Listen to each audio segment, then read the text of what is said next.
Hello again, good evening. Time now for business. Finance Minister Ken Ofori-Atta says government's plan to issue a $50 billion century bond to fund critical infrastructure projects will be outlined in the 2019 budget statement in November. According to him, the budget statement expected to be presented in Parliament on November 15 will give clear information and strategies on how the government intends to raise the fund. The minister made the disclosure in an interview after launching the Public Investment Management System policy in Accra. Government last month expressed interest to float a $50 billion century bond facility to help bridge the country's infrastructure gap. This news, however, received mixed reaction from sections of the public and analysts as well.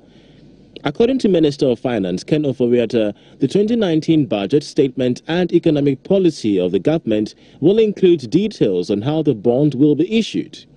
He further explained that the bond issuance will start immediately after the budget on November 15th. Ken Ofori-Atta said the economy has gained some ground and has therefore expressed optimism that such funds will help support government's programs. I think the concept will be in there, and then the fundraise will start after the budget. Yeah, but we're excited about it. I think we have, gone through the worst of times. And where we are now, certainly the issue of the currency, the dollar has gotten stronger all around. I think the UK, the pound sterling is about 5% down, euro about 6%, South Africa. So really, in terms of comparables, we are holding our own in many respects, and that's why we had the S&P upgrade, which signals the confidence in what we are doing and where we are going. I think we need to increase liquidity in the system, and we need to work on that. Commenting on the economic rebasing, the finance minister noted that it will expand the economy by 20% and also bring down the debt to GDP ratio. Well, it's good for Ghana, first of all. That's what is important. I don't know. I mean, typically it's been some sort of north of 20-30%, but I don't know. I think in a conservative way, I'm not expecting more than 20%. Yeah. Revenue to GDP then declines, and then that puts pressure on us and GRA to do much better than we are doing, which is important, to put the pressure on. Ken Ofori-Atta, however, believes that the launch of the policy document for Public Investment Management System is critical for the country, with the coming in of many infrastructure funds. The policy is expected to guide public institutions on funding infrastructure projects across the country. Ebenezer Sabotis reports for Joy Business. The Hungarian government has expressed interest in establishing 6 factories under the One District, One Factory program. Hungarian ambassador to Ghana, Andras Sabo, says it is currently in talks with the Trade Ministry over the plan, which will solely focus on agro-processing. Government's flagship One District, One Factory program has attracted the interest of the Hungary government, as the ambassador to Ghana tells Joy Business the move forms part of new deals the Hungarian government will land with Ghana. Speaking at the sidelines of the 5th Visiting Embassies, Entrepreneurs and Networking event by the Association of Ghana Industries, Hungarian ambassador to Ghana, Andras Szabo, explained that the establishment of some 6 factories will be part of the medium to long-term investment in Ghana. Within the 1D, 1F program, we would like to carry out smaller size agro-processing projects, mainly fruit and meat processing. So have you finalized these deals with government so far? When are you beginning these projects? It's more we would like to deal with private partners actually. So when are these projects going to start? Some started. Some we only have the vision. So I'm talking about 5 to 6 projects. Half of them we already started negotiations, and we are quite close to sign an agreement very soon. Meanwhile, Deputy Trade Minister Carlos Ahinkra has assured captains of industry at the event that the One District, One Factory program is on takeoff stage. According to him, government is confident of seeing the program go through. There are many of these companies that have set up already. As I speak to you, the first year we had about 695 applications for One District, One Factory. When they were scrutinized by the consultants. We had about 480 coming out as good bankable projects, which we proposed for or recommended for funding. I must say that this is not a project that is government sponsored.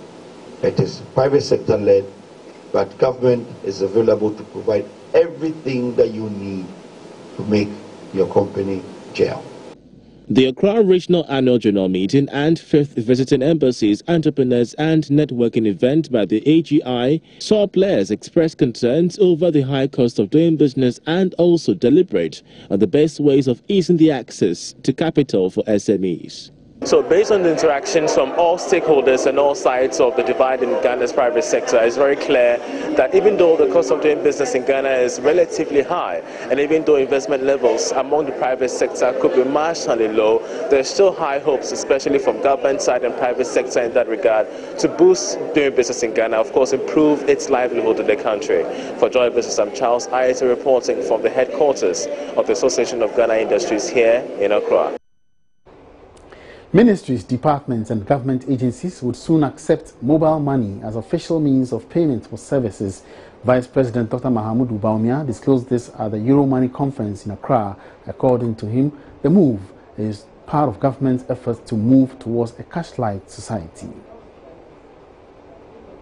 According to the Bank of Ghana 2016 report, the use of physical cash as a medium of exchange is on a continuous decline, largely because of increases in the use of other sources of payment, including cards, mobile money, GIPS Instant Pay, and so on. In fact, as a government, we are going to be soon insisting that the payment for government services, most government services, will only be done through non-cash means or through electronic, because the platform is now available for us to do so. So this is how we are headed. We've also witnessed the emergence of several internet and mobile payment solutions led by banks and fintech companies. And in support of these developments, as the governor was saying, the Central Bank has championed the passing into law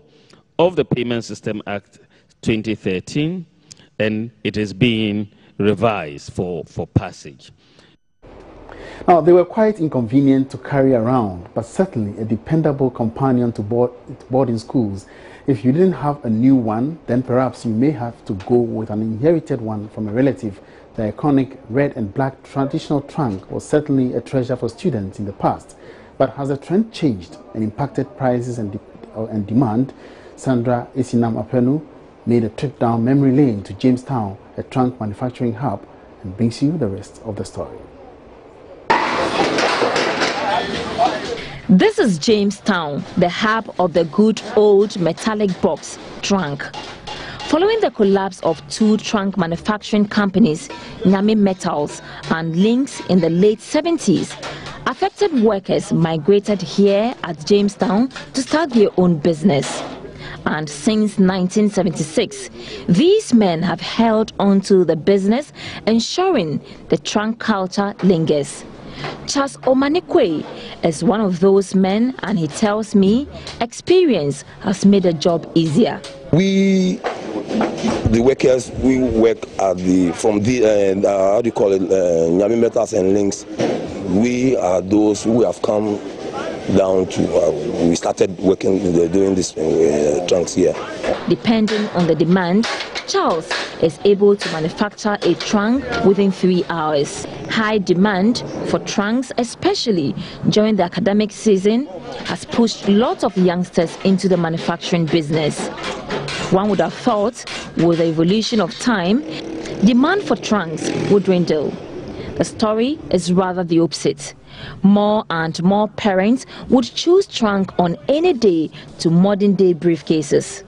The reason is simple: holding on to tradition and durability. Since I know that the trunk is better than the chobos, because the trunk, there's a locker, 2 lockers, and there may be incense and those things cannot get to it, so that to spoil its food or those things, the items in the trunk. A trunk now ranges between 70 and 100 cedis, depending on the quality of the metal sheets. Despite the high demand, manufacturers say they are bedeviled with several challenges. The metal sheets used in the manufacturing of the trunks are not made locally. They are imported. The fast depreciating cedi is also having a huge toll on the business. The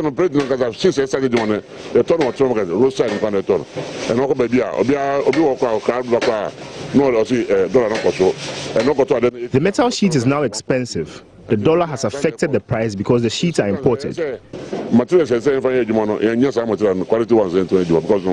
For over 40 years, these men have not only kept the trunk tradition alive, but have also provided job opportunities for many young people. But despite their contribution, they say the sector has been neglected. Some of the manufacturers believe it's about time Ghana starts exporting the trunks to at least neighboring countries. Perhaps this could be one of the areas governments may want to invest in under the One District, One Factory program. After all, every high school student is a patron of the good old metallic box, trunk. Right, so you can watch an extended version on the AM show on Wednesday morning. And that's it for business. My name is Emmanuel Apuaji. Have a good evening.